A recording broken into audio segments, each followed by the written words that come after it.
Hello, my dear friends. How are you doing? Good morning. Corinne Clapham here, Intuitive Wellness Coach. And I've kind of just been tracking my experience doing a fast. And I did about 2.5 days fasting, just liquids, although I added electrolytes the first day, miso soup the second day with no tofu or seaweed or anything in it, just straight up liquid. And then third day, I did miso soup and again just liquids. I started incorporating juices, fresh pressed juices. And then what are we? We're day 5. So today I'm actually going to bring in food at some point, but I'm going to also bring in some protein shakes. There's a little bit more thicker than the fresh pressed juices that I've been doing. And so actually today was my first time ever making, is this a weird angle or what? Today was the first time I made oatmeal milk. Let's try that again. Today was my first time making oatmeal milk. And let me show you what it looks like. It's super easy. I just took some water and I blended up. I put a date in there just to give it some flavor. So I blended up the date first with the water and made sure it was cold water so that way the oatmeal doesn't come out slimy.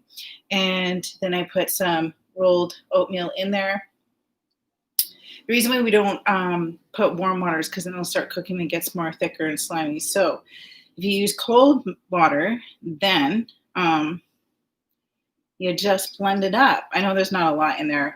Because it was my first time, my first batch, I literally just made a little bit, enough for my shake, and then enough that ended up being left over. And I took a sip of it without adding anything in it first, and it actually tastes pretty good, I gotta say.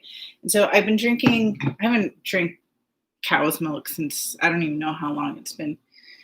Eons, probably since I was a kid. And then I've been on soya milk and tried coconut milk. And now I'm on this kick where I just want to make everything as fresh as possible, which I haven't for a while, but I haven't done that with the soya milk and all that, because even that, the thing is, a lot of stuff we buy from the stores has a lot of chemicals. It has a lot of preservatives in it. And so when you're making it fresh yourself, you know exactly what's going in, and there's no need for the chemicals and preservatives and all these funky weird things that you don't really want in your body. And so making it at home can be more cost effective, but so much healthier. So I didn't make a huge shake only because this is literally like my first time in 5 days that I'm eating something a little bit thicker. Although yesterday I did make mushroom soup, but I blended that up. Again, I homemade that as well. I had a lot of turmeric and ginger. It was so good. It's on my past video, although that's not actually, day 4 is not on YouTube because I did it with my phone and I don't know how to do YouTube videos on my phone. I can't find the button on there to do it. So that's on my personal Facebook page, which you're welcome to check out if you can find me. And so yes, I'm just easing into it. Oh yeah, and then yesterday I did have some parsley and cilantro that I cut up, but I still had to chew that. I made sure I chewed it very well. So that, I guess yesterday's kind of the first time I had a little bit more like actual food, like something I had to chew. So I'm very excited about this. Really all I did was the oatmeal milk, half a banana, just a little bit of berries because it has a lot of sugar in there, which isn't too bad, but because I'm just easing back into it, I don't want to shock the system with a lot of sugar. So I just put a couple of berries in there, like raspberries and blueberries, great antioxidants. What else did I put in here? I put a little bit of collagen powder as well for my bones, my joints, tissues. I put a bit of maca powder in there, which is really good to help balance the hormones. And it smells really good, by the way. It always smells like roasted marshmallows at a campfire to me. And if you see my other videos where I actually show a lot of the powders that I use, I talk a lot about that and I go in more depth about it. There's something else I put in here. Oh yeah, ashwagandha. And that's really good to help with stress levels, to reduce stress. So a lot of things that I do are very intuitively based. So I have it covered. I have lots of powders in there. And I even have a lot of vitamins in there. And I kind of just go with what my body feels it needs for that day. And so this is what I felt.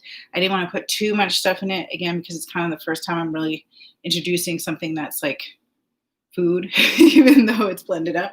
So again, if you're fasting, not that I'm telling anybody to, I'm not a doctor or anything. You should definitely do your own research and talk to who you need to, like your doctor, if you are going to do it, especially if you have medical conditions.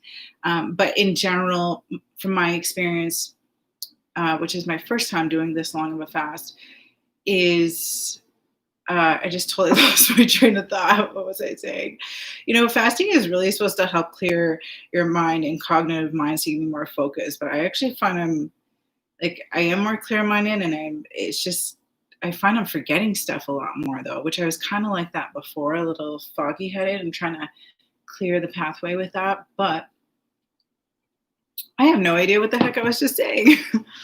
um, Anyways, yeah, just everything going intuitively. This is it. Now I remember. It's all coming back. It's all coming back. You want to make sure you're easing out of it very smoothly. Like you don't want to do a water fast even for 24 hours and then go right into like burgers or anything like that. Ideally, and the longer you fast, you probably want to take a little bit longer to ease out of it. Um, and do it transitionally. So I did a water fast. I added in electrolytes the one day, and I had to. Otherwise, I would have. I mean, there's no point in doing something where you're going to collapse. It's not. That's not the purpose. If you're doing it to be healthy, you still need to be mindful of what your body needs. The second day, I had miso soup, like I said, and that is really good for gut health as well. And so, just very transitionally moving into it. So I'm starting with the shake this morning, and then I have to head out soon, but I'm going to probably start eating some food today. And again, even easing into what I'm going to eat with that. So my body's really been craving salmon. So I'll probably ease into that with some protein. That's protein. And some that's essential healthy fatty acids. And then some broccoli, although they do say after a fast or a cleanse to take some time from eating the I hate that word. I don't know how to say it. And I don't even remember exactly how it's spelled. So I'm not able to like visually see in my head how to pronounce it. But broccoli, cauliflower, all those things is on there. So I'll probably wait. No, I'll probably actually eat it today, maybe, or tomorrow. Because I feel like it's okay. I've been easing gently enough to do that, and my body's craving it. So I trust that there's probably something in it that my body's needing in terms of vitamins and minerals. And then I'll probably make a vegetable pancake that's completely vegan as well. What else? And then I'll probably take a day or two before I start implementing beans and implementing rice. So again, everything is very smooth. So it's a very easy transition for the body to adjust. Anyways, here's my day 5, and I hope you guys are all having an amazing, amazing time. And I said guys, I also mean girls as well. Love you all, and we will chat soon. Much love.